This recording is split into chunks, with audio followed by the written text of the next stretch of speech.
नमस्कार साथियों, मैं एमडी कुशवाहा स्वागत करती हूं आप सभी का अपने यूट्यूब चैनल अंबिका बेल में। तो साथियों, इस वीडियो के माध्यम से मैं अपनी पढ़ाई के अनुभवों को शेयर कर रही हूं जो मैंने अभी तक सीखा है। तो चलिए बिना देर के स्टार्ट करते हैं आज का टॉपिक। आज हम पढ़ेंगे कक्षा 10 हिंदी बिहारी लाल, जिसमें हम उनके भक्ति के दोहों की व्याख्या करेंगे। तो स्टार्ट करने से पहले मैं आप सभी से एक छोटा सा रिक्वेस्ट करना चाहूँगी, छोटा सा निवेदन करना चाहूँगी कि कृपया हमारी वीडियो अच्छी लगे तो लाइक कर दीजिएगा, दोस्तों में शेयर कर दीजिएगा तथा चैनल को सब्सक्राइब जरूर कर लीजिएगा। तो स्टार्ट करते हैं। बिहारी जी के दोहे। बिहारी जी कहते हैं कि मेरी भव बाधा हरो राधा नागर सोए, जा तन की झाई परे श्याम हरित दुति होई। यानी वह चतुर राधा जी मेरी भव बाधा यानी कि सांसारिक बाधाओं को हर लें, सांसारिक कष्टों को हर लें, जिसके तन की, जिसके शरीर की आभा पड़ने से, झाई का मतलब आभा या प्रतिबिंब पड़ने से जो श्याम रंग है वो हरे रंग का हो जाता है। श्री कृष्ण जो है वो श्याम रंग के हैं, और अगर उनका प्रकाश पड़ता है राधा जी का, तो जो श्री कृष्ण है वो हरे रंग के हो जाते हैं। बिहारी लाल जी कहते हैं कि वह चतुर राधा जी मेरे सांसारिक कष्टों को दूर कर दें, मेरे सांसारिक बाधाओं को दूर कर दें, जिसकी तन की झाई पड़ने से, जिसके शरीर की आभा पड़ने से श्याम रंग हरे रंग के हो जाता है, श्याम रंग हरे रंग का हो जाता है। यानी कि जो श्री कृष्ण है वह हरे रंग के हो जाते हैं। आगे है मोर मुकुट की चंद्र कनु यो राजत नंद नंद। मोर मुकुट की चंद्रकनी यो राजत नंद नंद, मनुष्य से शेखर की अकस किया शेखर सतचंद।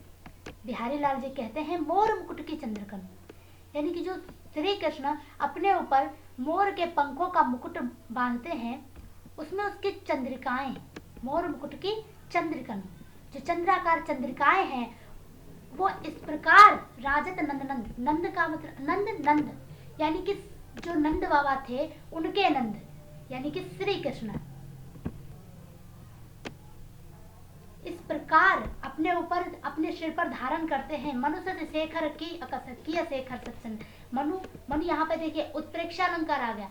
उत्प्रेक्षा अलंकार मनु मानो, जनु जानो, मनहु जानो, इस टाइप से जो उसके वाचक शब्द हैं वो होते हैं। तो यहाँ पर उत्प्रेक्षा अलंकार आ गया। मनुष्य से शेखर की अकस किया शेखर सत्संग, यानी कि ऐसा लग रहा है, सत्य शेखर कहते श्री शंभुनाथ जी को, यानी कि हमारे शिव जी भगवान को।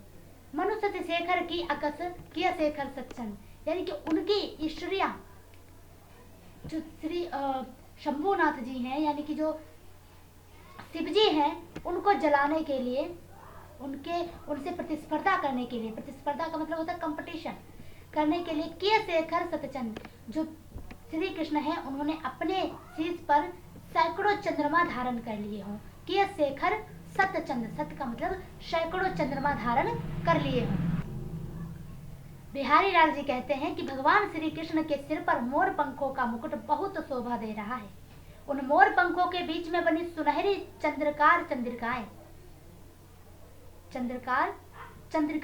देखकर ऐसा लगता है कि जैसे मानो भगवान शंकर से प्रतिस्पर्धा करने के लिए उन्होंने, किन्होंने, श्री कृष्ण भगवान ने सैकड़ों चंद्रमा अपने सर पर धारण कर लिए हों, अपने शीश पर धारण कर लिए हों। आगे देखते हैं। सोहत ओढ़े पीत पटु श्याम सलोने गात, मनो नीलमणि शैल पर आतप पर्यो प्रभात। सोहत ओढ़े पीत पटु श्याम सलोने गात, यानी कि सोहत का मतलब बड़े अच्छे लग रहे हैं। ओढ़े पीत पटु, यहाँ पे थोड़ा मिसप्रिंटिंग है।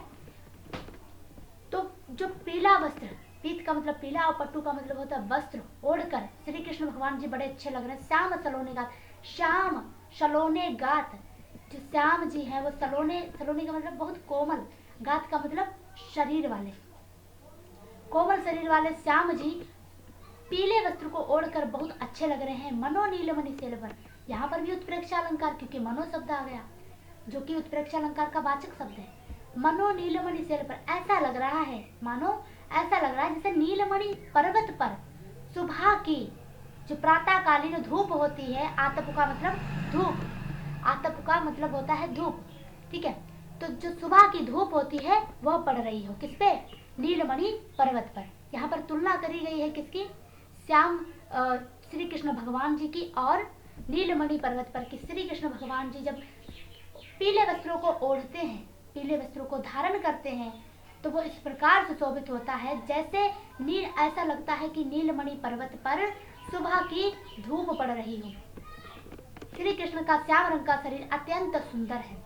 वे अपने शरीर पर पीले वस्त्र पहने इस प्रकार सुशोभित हो रहे हैं मानो नीलमणि के पर्वत पर प्रातः काल की पीले रंग की धूप पड़ रही हो।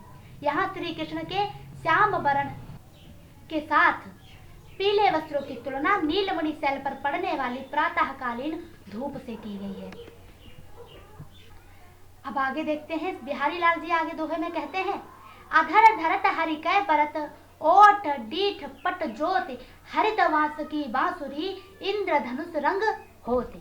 यानी कि देखिए, हमारे जो होठ होते हैं उसमें जो नीचे का होठ होता है, जो नीचे वाला होठ होता है उसे अधर बोलते हैं।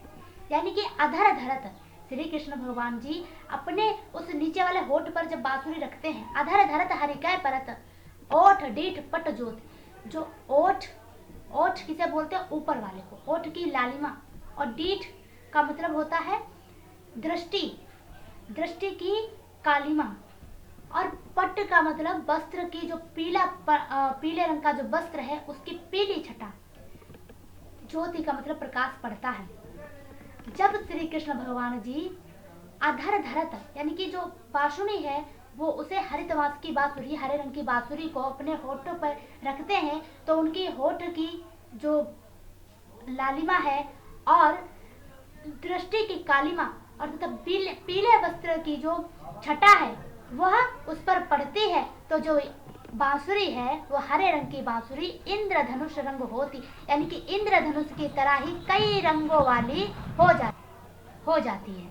ठीक है, कहने का मतलब है, बिहारी लाल जी कहते हैं कि हरे रंग की बांसुरी, हरे बांस की बांसुरी को जब श्री कृष्ण अपने होठ पर रखते हैं तो उनके ऊपर के होठ की लालिमा और दृष्टि की कालिमा, पीले वस्त्र की छटा की जब प्रकाश पड़ता है तो जो हरे रंग की बांसुरी है वह इंद्रधनुष के जैसे ही कई रंगों वाली हो जाती है। देखिए, श्री कृष्ण जब अपने लाल वर्ण के होठों पर हरे रंग की बांसुरी रखकर बजाते हैं उस समय उनकी दृष्टि की श्वेत छटा, उनकी दृष्टि की श्वेत छटा, पीले वस्त्र की पीली छटा तथा शरीर के श्याम वर्ण की कांति लाल रंग के होठों पर रखी हुई हरे रंग की बांसुरी पर पड़ती है तो वह बांसुरी इंद्रधनुष के समान बहुरंगी शोभा वाली हो जाती है। उम्मीद है आप सभी को बहुत अच्छे से समझ में आया होगा। जो भी हमने बताया एक एक शब्द को आपसे बहुत अच्छे से एक्सप्लेन किया है हमने। तो साथियों, वीडियो अगर अच्छी लगी हो तो लाइक कर दीजिएगा, दोस्तों में शेयर कर दीजिएगा और चैनल को सब्सक्राइब जरूर कर लीजिएगा। मिलते हैं अगली वीडियो में। धन्यवाद।